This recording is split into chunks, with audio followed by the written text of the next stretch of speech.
is brought to you by Health Plans, your Medicare plans, insurance solutions, and resource agency. We have a variety of plans and products that fit your needs, benefit requirements, and budget, with many low or no-cost premium plans, zero co-pays, and much more. Our licensed benefits advisor's priority is your health and well-being. Call us today and book your no-obligation consultation. 1-929-367-5269.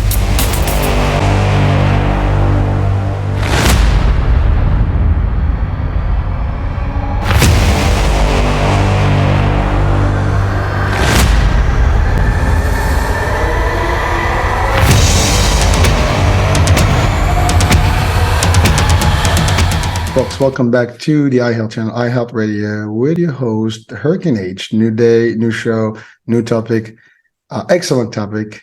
So you need to listen to this, you need to watch this. And my guest today is someone that's been on our show, someone that is playing on our, radio, TV, you name it. He's on it already with his own podcast. But today I want to introduce you once again, the one and the only Naden. And he's a speaker, teacher, writer, a researcher. He helps you understand the process for creating true success in your life by understanding how to use your brain the right way. And actually, our show before was about that. So overcoming your problems, achieving your goals, and ending frustrations.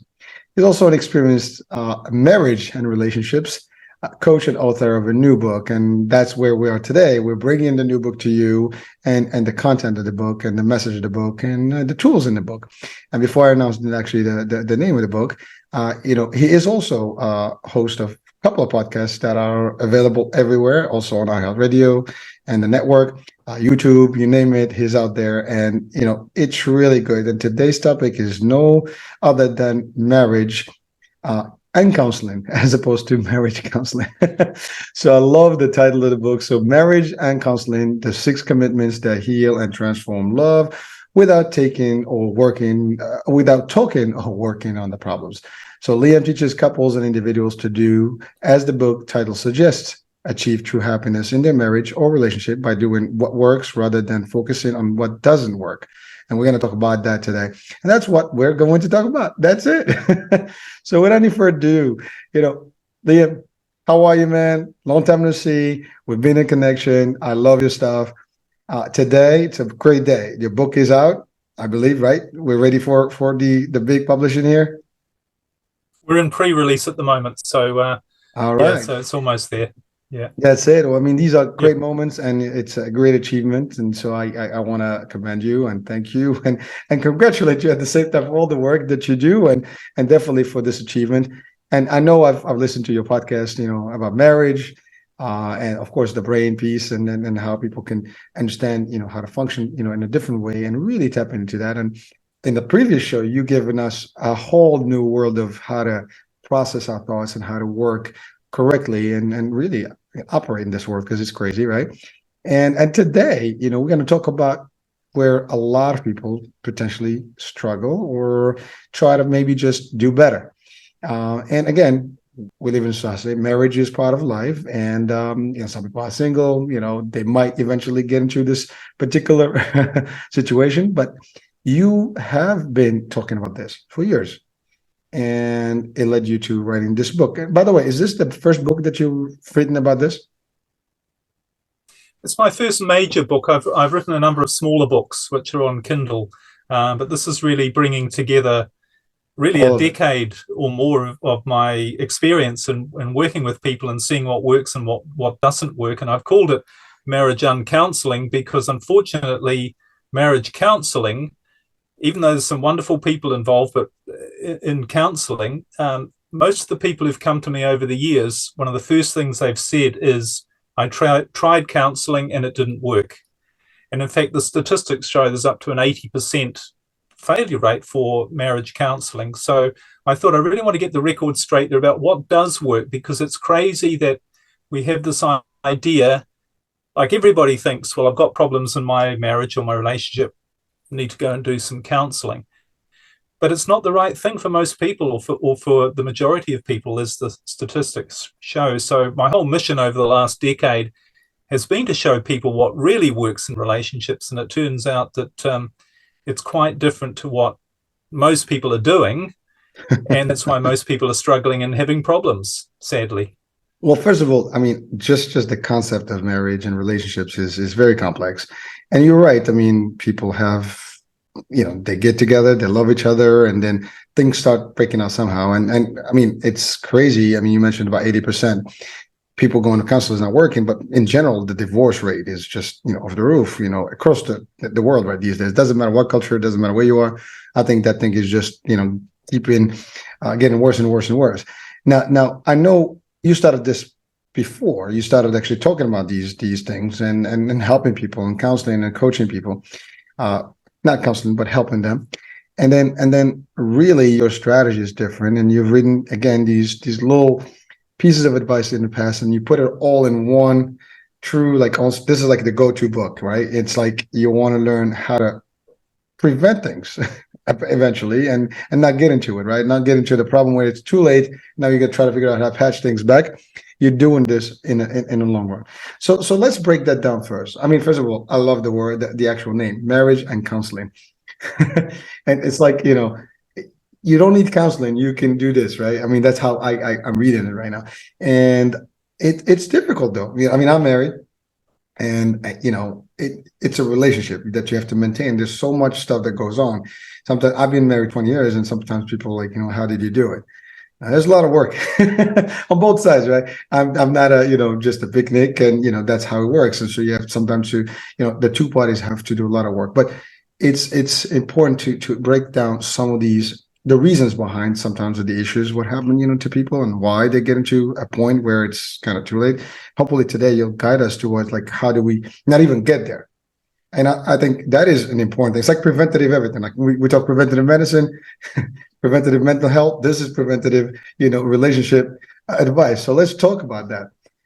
What is, like, what do you think that in your opinion, what are the main reasons people struggle in their marriages? Well, there's quite a few different reasons, really. And one of them is the complexity. If you look at the bigger picture, it's a little bit like what you said.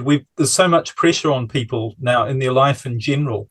I was reading the other day that in 1970, the average person was exposed to about 600 or 700 advertising messages per day.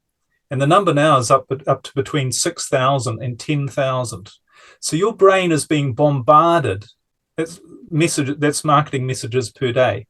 So your brain is being bombarded constantly with all of these outside pressures and all these ideas and all of this noise. And amidst all that pressure, one of the first things that goes is our marriage or our relationship. Because that if it's not strong, if it's not built on the right foundations, and if it's not operating in the right way, cracks are going to start to show up just from the sheer pressure of the outside world. And of course, everybody has lots of pressure on them as well in terms of their maybe their financial situation or their career or their business. All of these outside pressures put a direct pressure on our marriage or on our relationship. And there's another couple of reasons why I think most people struggle. And it is, unfortunately, I think most people they would say their marriage or their relationship is not as good as they'd like it to be, or they think it could be.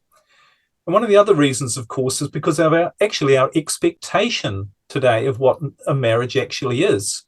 If you look through most of human history, a marriage really was a social contract. It was a practical thing. It was about two people. It wasn't actually to do with love, particularly at all. That is true. In fact, in many societies or areas of society, you didn't get your love in your marriage. You'd have somebody else who provided that. But your marriage was like a political contract or a legal contract that gave you stability and security and certainty, so that you could bring up children, you could own property, you could do all those sorts of things. So this blending of not only a marriage providing all of those things, a legal framework for you to live your life, but also an emotional framework where you got the love that you wanted and the intimacy and the connection with another person. We've mixed those two things up together, I should say. And it's a good thing, but it adds a whole new layer of complexity to what and really not just complexity, but expectation. People that these days, they don't just want a marriage where it's, they've got a house together and a family together and a career or a business and food coming in and someone, the practical things. They want the love, they want the connection, the intimacy with another person. So that brings a whole lot of stuff to a marriage that means we really have to deal with it in a different sort of way. Mm-hmm. And the other big reason most people struggle, or it's not where they would like to be, is whoever taught us how relationships work? Really? Nobody. We might pick up a book here and there when things start going wrong. That's the first time we start wondering, well, how do I make relationships work? But no one's really told us how they work. And so what show have we got of making them run smoothly, if you like? And not only haven't we been taught how to make a relationship work, but what we know, or what we think we know, so much of it is wrong. We've got all of these ideas that we've heard from our friends or family or whatever about what a relationship is and what it involves. And most of those things are wrong. In actual fact, I want to pick you up on one thing you said that I think is quite controversial. You said marriage takes a lot of work. But the thing is, it doesn't need to. A marriage doesn't need to take a lot of work. But we all have this belief, relationship's difficult, you've got to work hard, you're going to have rough times, and all of those sorts of things. But a clue is to why that's not true is if you think back to the early days of your listeners, think back to when you first got together with the person you're now married to or you're in a relationship with. Was it a struggle then? Were you in that relationship going, I have to make this work and this is really hard work and everyone knows it's difficult and we've got lots of problems and no relationship's perfect? I don't think you were thinking like that. Most people, when I ask this, they go, no, of course we were just having a good time. Things were great. We didn't have any problems. And if we had any miscommunication or little disagreements, well, we just got over it. And we got back to having, and it was such a wonderful time. And people are trying to recreate that, and they should recreate that, and it's what they can have again. But you need to know what you were doing that actually created that in the first place. And most people don't realize and don't know what they were doing, but they were just doing it. And they think, it can't be like that again, because relationships, become stale, and it can never be like that. But it can be, because there is a certain group of people in society, a small group, who do have great relationships after 30 years. They act like they still met each other yesterday. They've still got a fantastic relationship. Yeah. And it's not a question of luck. They're doing something differently. They're operating their relationship in a different way to what most people are. And most of the time they don't know what they're doing differently, but they're not doing all of the things that everyone's been told that you have to do, that you have to work hard on it, and you have to work through your problems. And that's, of course, why I've called the book Uncounseling, because the subtitle is why working on your problems and talking about them doesn't work, and what you should do instead. And I'm sure most people would say, if I really think about it, the more I talk, if I have problems in my marriage, we talk about it, we go to counselors, we try and work on the problems, we try and sort it out. But things somehow don't really get any better. It's just always a struggle. And it's because those are the wrong things to do. They weren't the things you did when things were going well. And it sounds a bit contradictory or counterintuitive, but it is, because the way you heal your marriage, the way you create and transform your relationship and build your love is not through focusing on what's wrong with it, because that's not what you did when you started out, and it's not the way you should carry on. Okay, so we got to unpack all that. That's a lot of stuff there. So sorry to throw all that at you at once, but no, that's awesome actually. So there's a few things. I mean, you talked about like all the pressures and how like we are taught stuff, and you're right. Like everybody, especially today more than ever, you in the movies, about relationship, what should go, how it should be, your friends, input, this, that, the other, the parents' input, financial stuff. There are pressures. You need to have this, you need to have that. All these things are kind of like, becoming like the trends. This is how you're supposed to do it. I mean, we talk about marriage. I mean, it's the same thing about raising kids these days. It's the same thing about business. a lot of things are being kind of almost, in a way, it's manipulated because it's just a campaign For sure. on a particular style that that you're being driven towards, and it creates those things like, oh, well, like for example, simple thing. I mean, do I wear a ring? Don't I wear a ring? Right? You're supposed to wear a ring, right?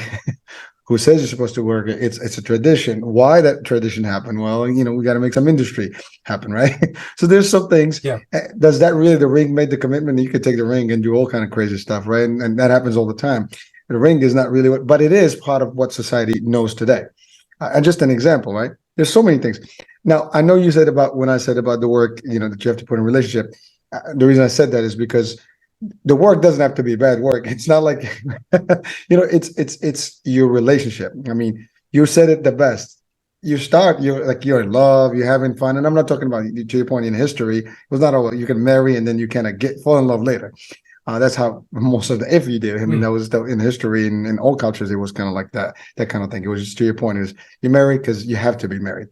Now it's different. And there are certain almost expectations by everybody in your family, your friends, and listen, I have a daughter, I have a son, and they're young, and they already know all the stuff that how they're supposed to be. They already told what to do and how to do it, and what is the real way to do it. But there's no real way because everybody has a different way. You hear about sometimes I have this discussion sometimes with people well, I can't get married. Why? I need to do the big wedding. I need to do this. I need to do that. I need a diamond ring. I need this. But do you love your person? Yes. Are you cool with that person? Yeah. Do you want to live with them and have a good time with them? Do you need all that stuff? That could be just sometimes just because of that stuff, things go bad. We don't agree on the marriage place, the food, this, that. It could be a lot of different things. So it's crazy. It starts from the beginning. But you're right. Before all that, nothing happens. I mean, I've known people that have dated for years, and then they marry and then they divorce 2 months later. You live with each other. That's the other thing. You have a great time. And the minute that you get married, it's like the word changes. But what happened? It's just a paper. It's just a document that you sign technically, and it's a commitment. But the commitment you had already. So and then there's also the struggle about financials, and who gets what, and so people are already worrying about it. You're thinking about all that stuff before you get in, and now you're almost observing these little things because you're watching. Well, what happens is this. So there's supposed to be a trust factor in between the two individuals. There's supposed to be a lot of supporting each other in every way and shape, because sometimes you're going to have difficult times, right? So it's amazing because I mean the stuff you said is people are watching right now, listening. This is not something new. We all know this, yet we somehow fail it. And I think you and we had this discussion before. I cruise a lot, so there's always a marriage show, love and marriage show, and the love and marriage show is they pick 3 couples, one that is newlywed, one that has been mid 20 years, 25 years marriage. Then they pick the oldest marriage or couple, and the oldest the better. I mean, and it's funny because they ask the same questions, and you can see a discrepancy between the different groups in just how they know each other well, how they actually remember everything, how their relationship, and how they actually working and managing their relationships over time. And you can see sometimes the new ones, they're not synchronized well. Yet they're the ones who actually are probably in the most loving relationship. The mid guys, they're there, they have kids, they're working, and the eldest couple is the one that actually got it down back to a science. They already know what to do, how to do it, and they made it. I've seen people actually married 60 years plus. In those shows, and it's awesome. And when you see it, it's like, wow, and sometimes they ask what made you do this? She's always right. I mean, that was just one of the answers that make everybody laugh. But really, it's just obviously I know that it's not how it works, but the fact is, it's somebody is taking that, right? And the approach is just give and take. It is a lot, to your point, it's being in love, being the same way you were every day. It's just a new day, and you keep that relationship. But that's not how everybody gets it, though. It doesn't work that way in real life. It's unfortunate. So I know in your book, you've unpacked that and you've given some tips. And there's the 6, you call them the 6 commitments, right? That's the rule. So let's talk about the 6 commitments. What I mean, obviously, commitment word is big, right? So what are those 6 things that will make the people in the best way and shape and form in their relationship. And avoid any counseling or any further stuff, because to your point, you can counsel yourself, by just making sure you work on things before they happen and be in agreement in a lot of things. So what's your advice there, and what are those commitments? Well, the commitments come down to one thing really, and I'm not going to go through all of them because they require a bit more explanation. But the reason I came up with these 6 commitments is because everybody thinks about marriage as a commitment. You say I'm committed to my marriage, but what are you actually committed to? If I was to ask somebody, if I ask that question, what do you say you're committed to your marriage, but what does it actually mean? What are you committed to? And they'd say, well, I'm committed to my wife or my husband, or I'm committed to loving them, or I'm committed to making it work, or whatever. But the problem with all of those sorts of commitments is, firstly, they're a bit vague, and secondly, they're very much a commitment to somebody else. And the problem is, when you commit to somebody else, is you're giving away your power, and you're basically saying, I'm just going to give to you what I think I should give you, and I'm also giving it to you irrespective of what you think. And one of the biggest problems that I have is that I deal with is people when they're having problems in their marriage. One of the people is saying, I'm really committed, I love you, I'm committed to our marriage, I'll do whatever it takes, I'll never let you go, all of those sorts of things. And the other person is saying, well, the reason we're actually having problems is because you're not really listening to me, you're not really considering what I want, you're not making me feel good, and you telling me all of the things that you're committed and how you feel, that's about you, that's not about me. This is the other person. So what you have to do when you look at commitment is you have to define what you're actually committed to. And the thing you need to commit to most of all, and this is what the 6 commitments really sum up, you need to commit to being the sort of person that your husband or wife would want to be married to. That's really what it comes down to. So instead of you trying to change their mind and be upset if you have problems and try and fix things, you need to say, I need to commit to myself to being the best version of myself that I can be. Because when we got together, who they fell in love with really was, and who I fell in love with as well, was the essence of who they are. Now, I mightn't have known them that well when we got married, but I fell in love with the essence of who they really are. So if you want your husband or your wife to be attracted to you, which is what you need if you want to keep your marriage strong, is you need to be the essence of who you are, so that they can continue to connect with the essence of who you are. Because when you love someone else, you love the essence of who they are. That's what you first fall in love with. So you need to commit to yourself to be the best version of yourself, so that whoever you're with is going to want to be with you. You can't change their mind or talk them into doing something they want to do. All you can do is make them want to stay with you, to want to be with you. And all of the things like lack of communication, arguments, all of those other problems, when you've got someone who doesn't want to do those negative things, then you're not going to have them in your marriage. Just like you did in the early days. You didn't want to argue. You didn't want to disagree. If you had a misunderstanding, you wanted to find out what the other person was thinking. You wanted to really understand, and you didn't need to do any communication course to find out. You'd ask them, so what do you mean? I'm really not sure. But you were also being your best version of yourself. You were being attractive. And most people, when they come into, and this is why talking about problems doesn't really help, and working on your problems doesn't really help, because what's that got to do with attraction? How much fun is that? And one of the things I say in the book is, whatever you focus on, you're going to get more of. And that's the law of nature. Whatever you focus on, you get more of, and it grows. So if you're going to focus on problems, if you're going to focus on what's wrong, if you're going to focus on being unhappy and not listening and not being fun and all those sorts of things, then that's what you're going to get more of. You're going to get more problems. So the commitment comes down to saying, essentially, I am committed to being the best version of myself, which means being my most attractive, being a great communicator, and being someone who's not afraid. We talked about fear the last time we talked on it, if you remember. Yep. And so that the person I'm with says, I want to be with this person and I don't want to talk about problems. And we don't really have any problems. I can see how great they are and they can see how great I am. And we're just enjoying being together.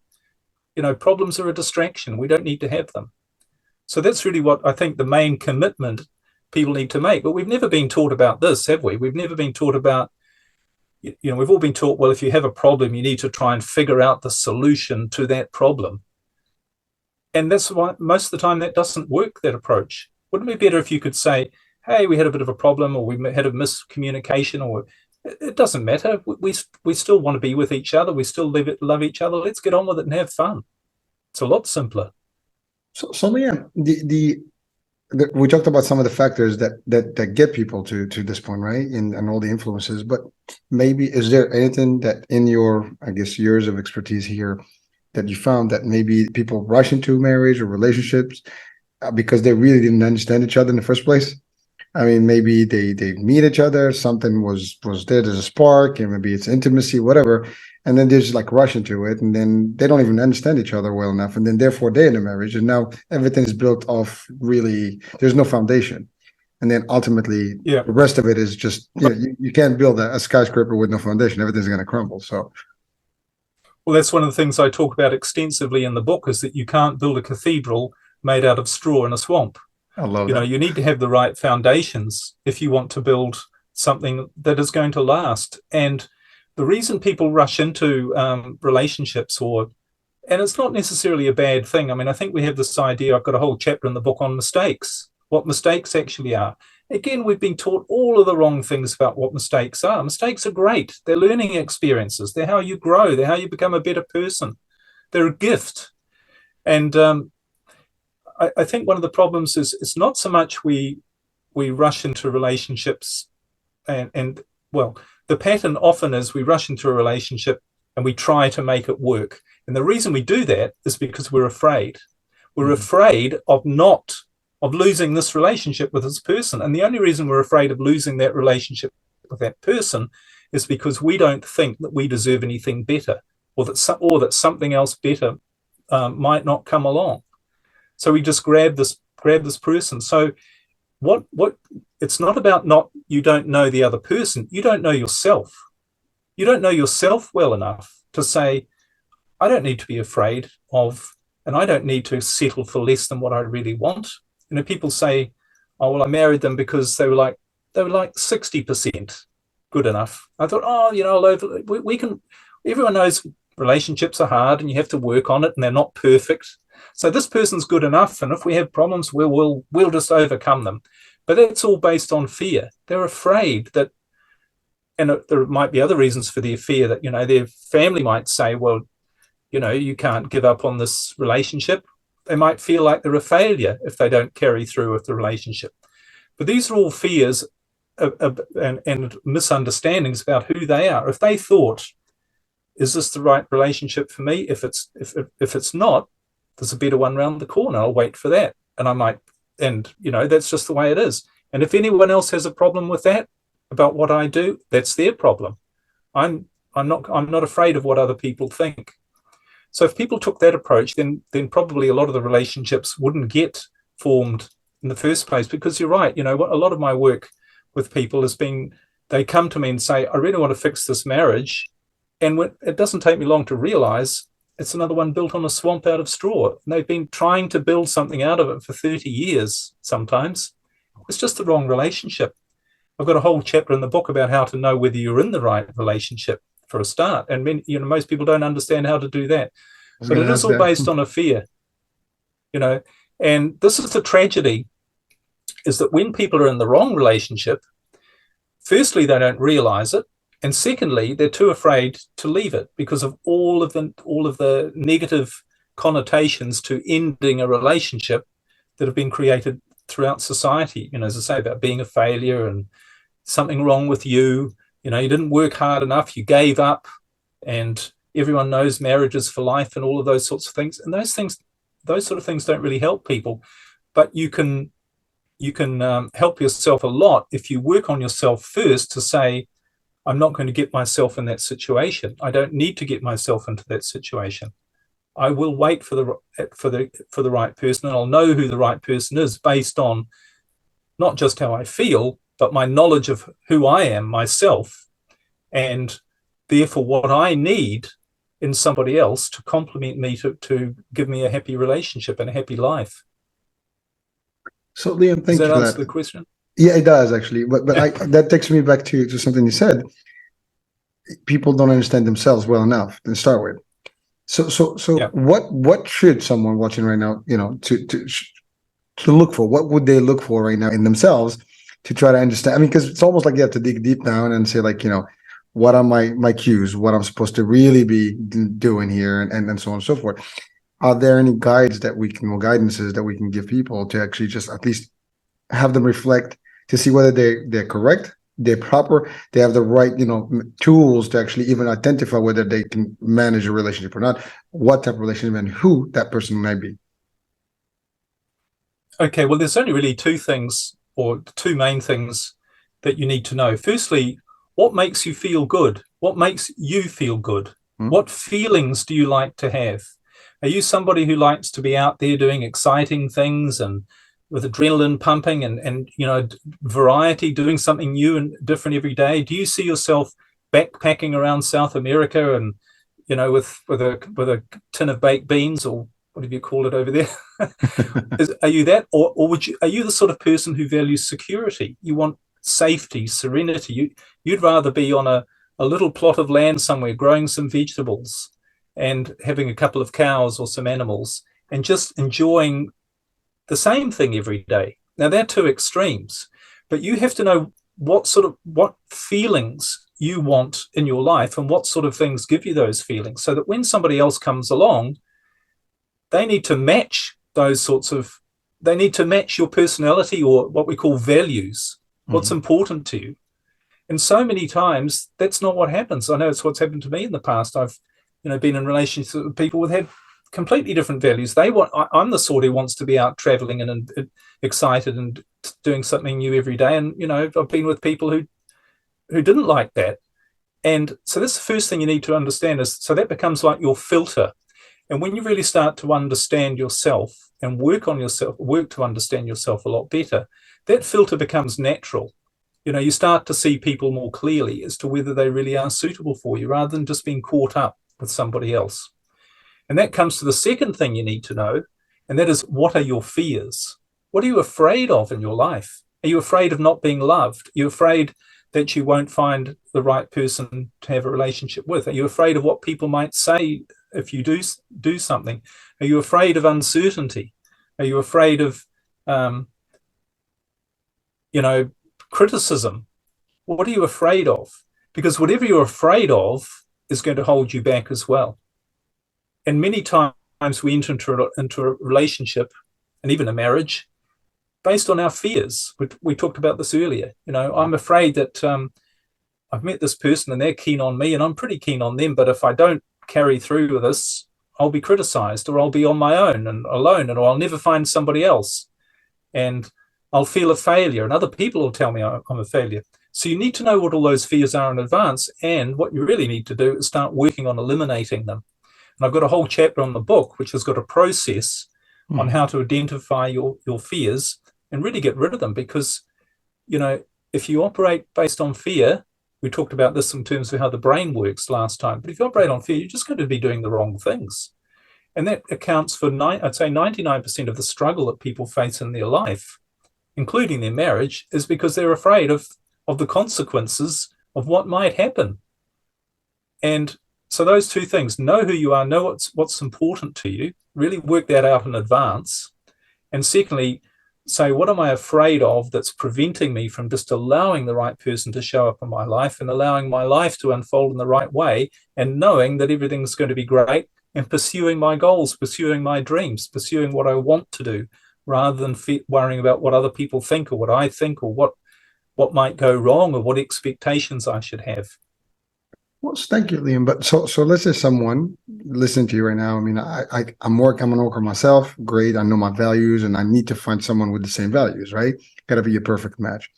But now the question is, you meet people, And sometimes there's a facade. You don't really know the people sometimes until you live with them.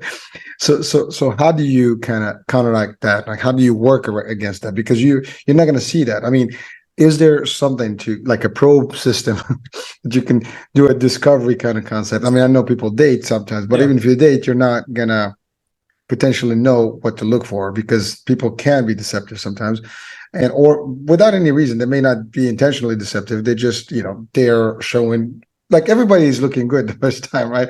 Everybody's like being at the best, and you can gauge people, and I see you, I like you, you love me, whatever, all those things happen, and then people try to always be the best in their best behavior, because they still want the relationship. To your point, they're afraid, they don't want to dismiss that relationship, and so they're just trying and putting all these little phony type of personalities or situations, and then you fall into that trap. Let's say I am perfectly aware of me, and I'm expecting certain things, but then that person is really not who they were stating or demonstrating that they were at the time where we were just having that initial engagement. So how do you tackle that out? What advice would you give to people?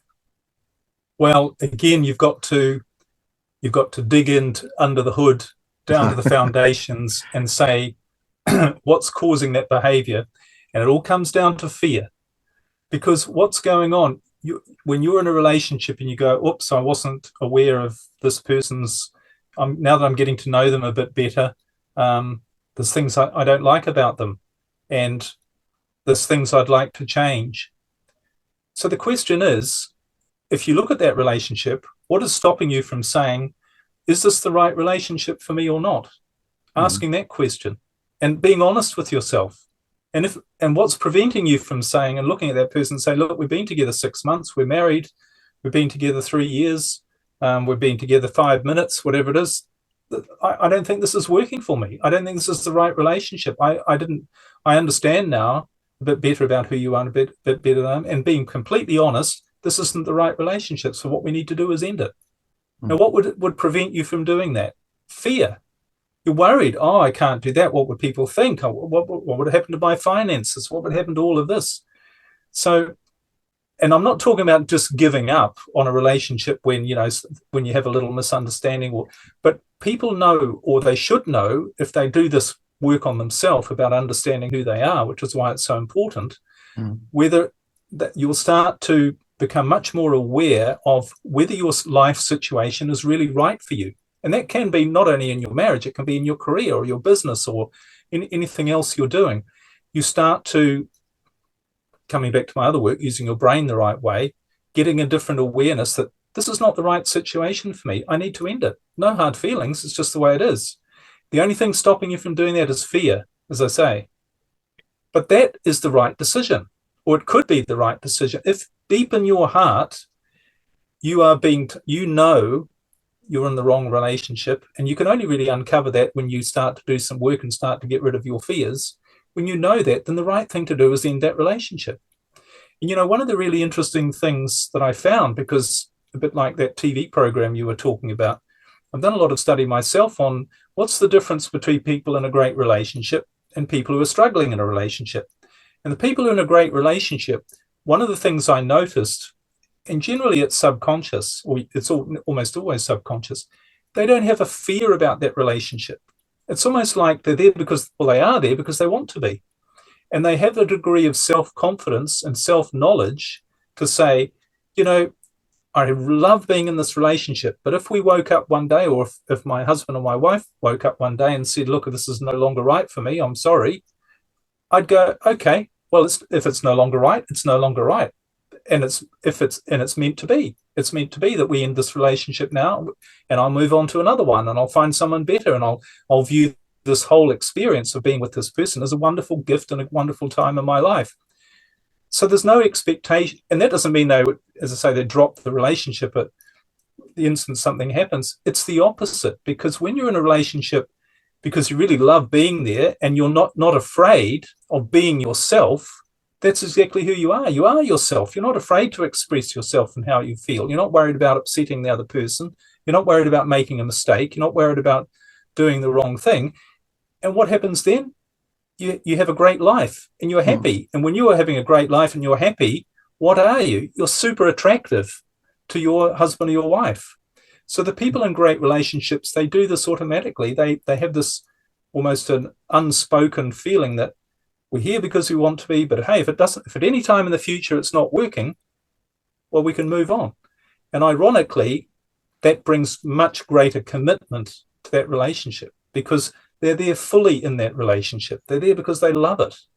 They're not there because they're afraid that it's, you know, the best they can do, and they're afraid of not being in it. I love the way you broke that down, because actually you're right. I mean, when a good relationship, you know it. You know, people are not afraid that, listen, if something goes wrong, you know, we're okay to part. And almost it creates the reverse reaction that it never happens, or it cannot happen, because you're already like, you're not worried about the relationship. I think that's the key. You're in it, but you're not worried about it. It's like, you know, it's all good. We're living the moment, we're enjoying it, but we're not worried about like what goes wrong. What if it goes wrong? If you're constantly thinking about it, I mean, to your point, you will create that. It's just unbelievable. But now I want to just to go back to, people usually are dating or just, you know, looking for the right person. And we hear that, I'm looking for the right one. It doesn't matter what male, female, doesn't matter. And the problem, we're talking marriage, but a lot of people are afraid to get into marriage in the first place. So they're trying to figure it out, and they're not into the discussion about the marriage. And then when because that's the thing, they're afraid to talk about it, because at least in early stages. But when you said like you shouldn't be afraid, you have to ask, right? I imagine someone, you go to someone right now, people are listening, like, you know, I don't know if I can do that. You go to someone's like, hey, listen, I'm looking for someone to marry. let's see, are we gonna be a match? I mean, people are not gonna go do it that way, because it's almost unheard of. But almost it sounds like that's the way to go. I mean, like, you know, I'm serious, you know, I'm looking for someone for a serious, you know, relationship. We have attraction. How this is gonna work? I mean, this is how, you know, my expectations are and things like that. Almost like putting everything on the table. But that's not how the real life works. I mean, people are always kind of afraid. They kind of, again, they put all these little barriers. They want to test the waters. They want to see how it is. And a lot of time before actually a marriage commitment is even made, or the decision of entering into a marriage relationship. Because you have the and people sometimes, they don't even get into it, period. They don't marry. They just stay because they feel that that's a safer way. Doesn't work, I'm out. Same concept, except without a paper to document it, and a financial, you know, aspect. So that's amazing how that plays. But you're right. I mean, if someone really is confident about themselves and know what their values are, shouldn't be a problem to put, this is who I am, this is what I'm looking for. And then you get to know that people. That person, well, I'm looking exactly for that person. And then now you see if it works.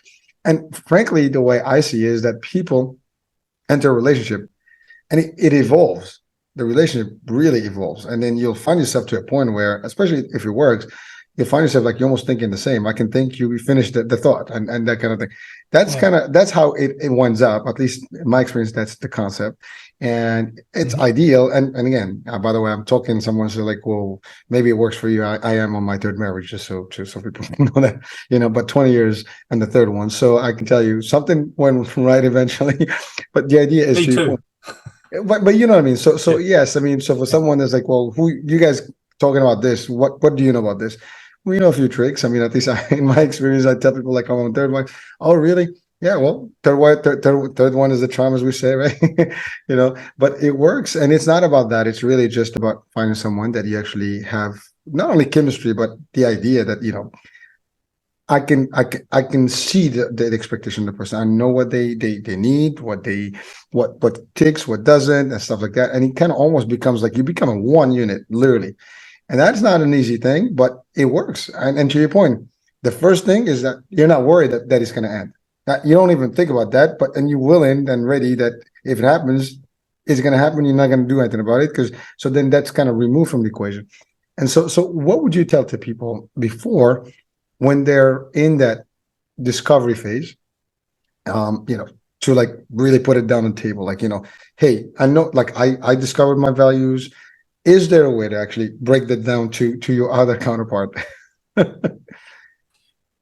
Well, I think one of the biggest issues is, and you mentioned everybody does this a certain way, okay?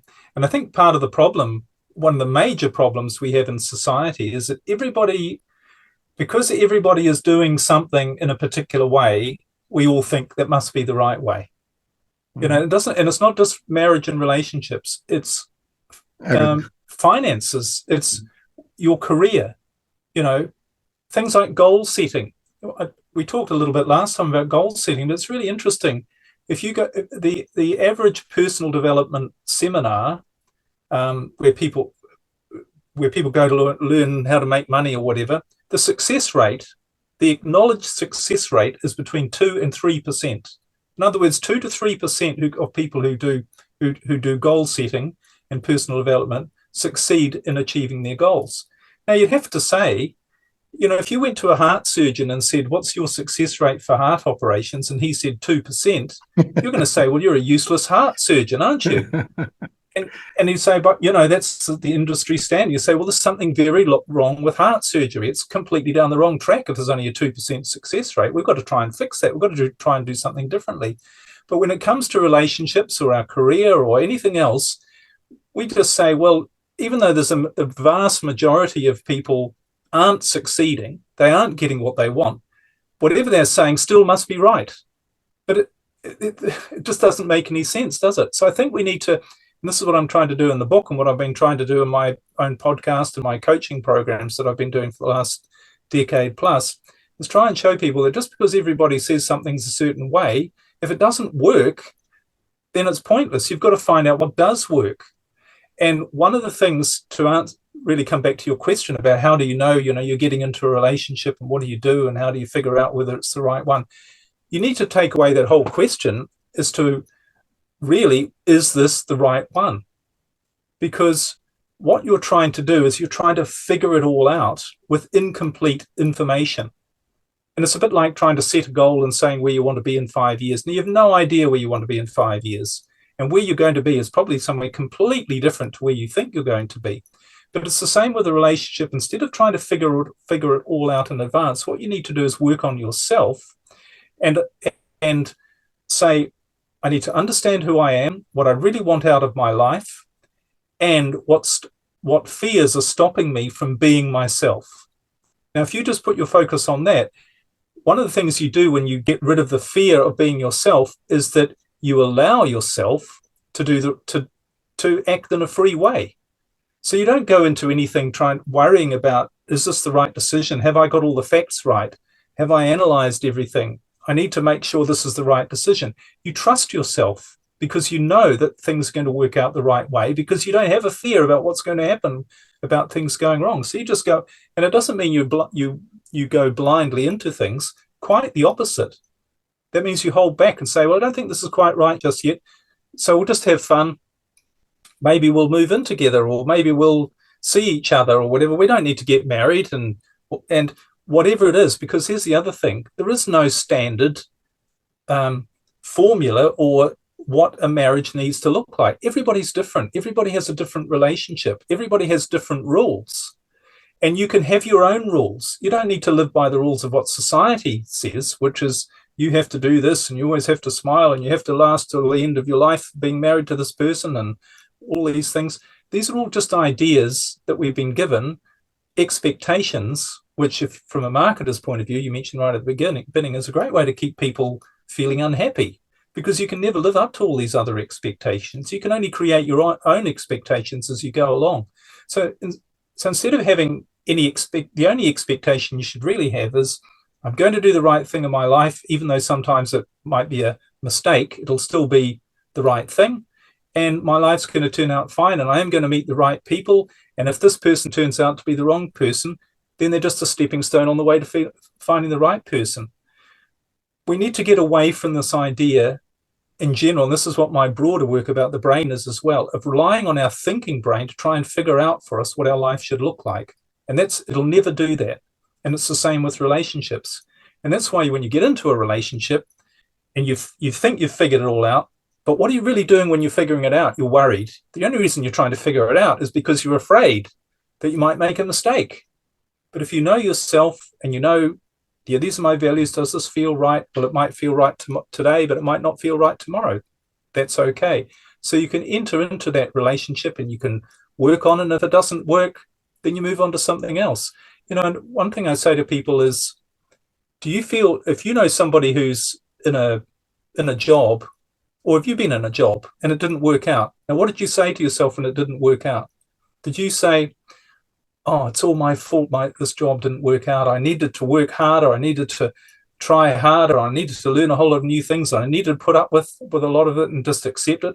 Or did you just say, it was no longer right for me? I realized it was no longer right, so I went and found another job. You don't think you're a failure for doing that. You don't think you're a failure if you've had 10 jobs.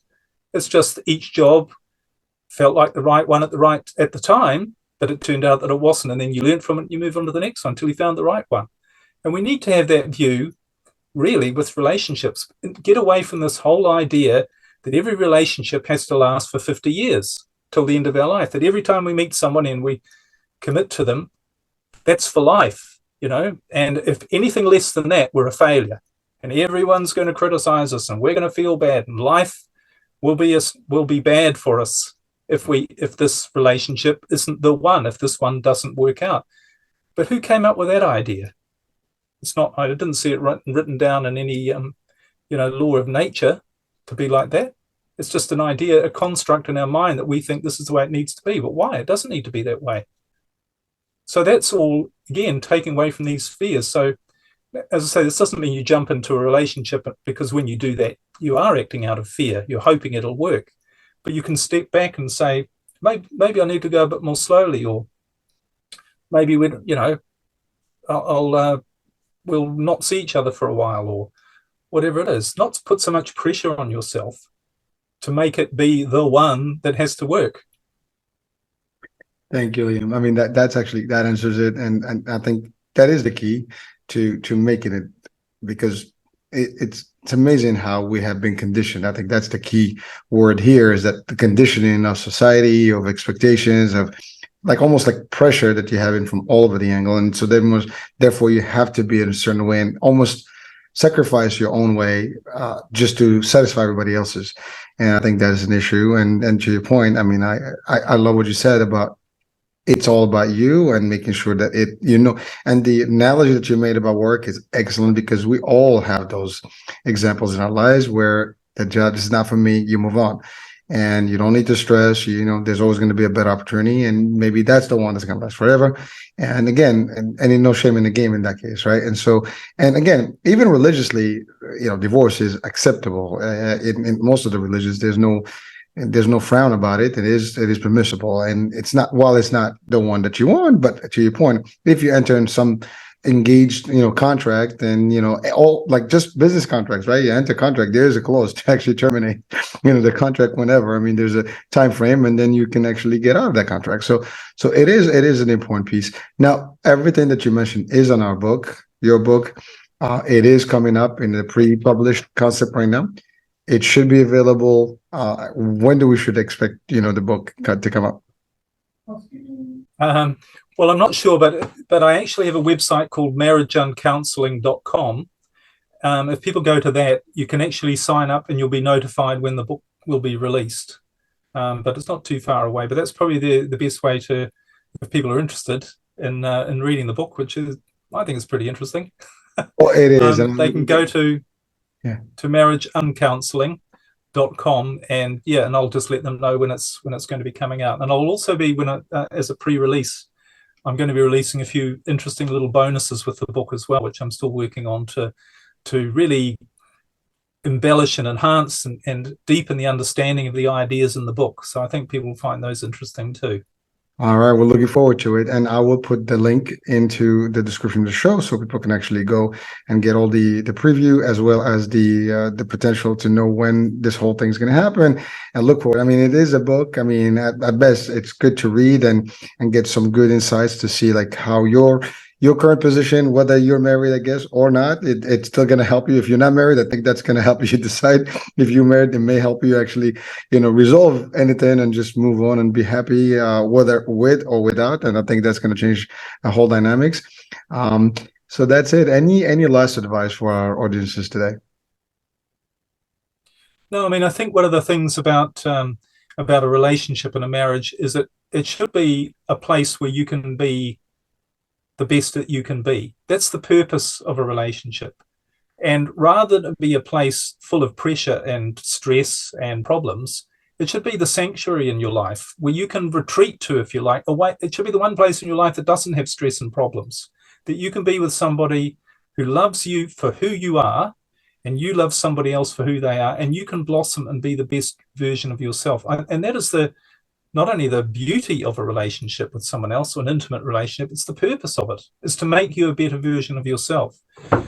So if you haven't got that, if it's not the sanctuary of your life, then maybe you need to change your approach, or look at something differently, or learn what we've been talking about what's important to you and what you're afraid of that's preventing you from really allowing that to blossom. And when you do that, when you deal with the stuff that's going on inside of you, rather than trying to fix everything that's happening outside of you, if you fix what's going on inside of you first, everything else is going to change outside of you, including your marriage. And that's the way it works. It's not the other way around. And society is set up to try and get you to spend money fixing everything outside of yourself. Fix your health, fix your finances, go to another course, do another whatever, go to marriage counseling. But that's the opposite approach. What you need to do is fix yourself first, and all of those things, as I say, they'll fix themselves. That's the way it works. Well, thank you, Liam. This was great, and I appreciate it, folks. I hope that you've enjoyed the show, and please do check out the podcast with Liam Naden on the radio and our network, as well as let's look for the release of the book. And we're all excited, and we will look forward to it. Liam, thank you for being with us today. As always, it's a pleasure. And folks, we'll be talking soon. Thank you very much. You're welcome. We'll be talking soon. New day, new show, new topic, new guest. Stay tuned. Bye-bye.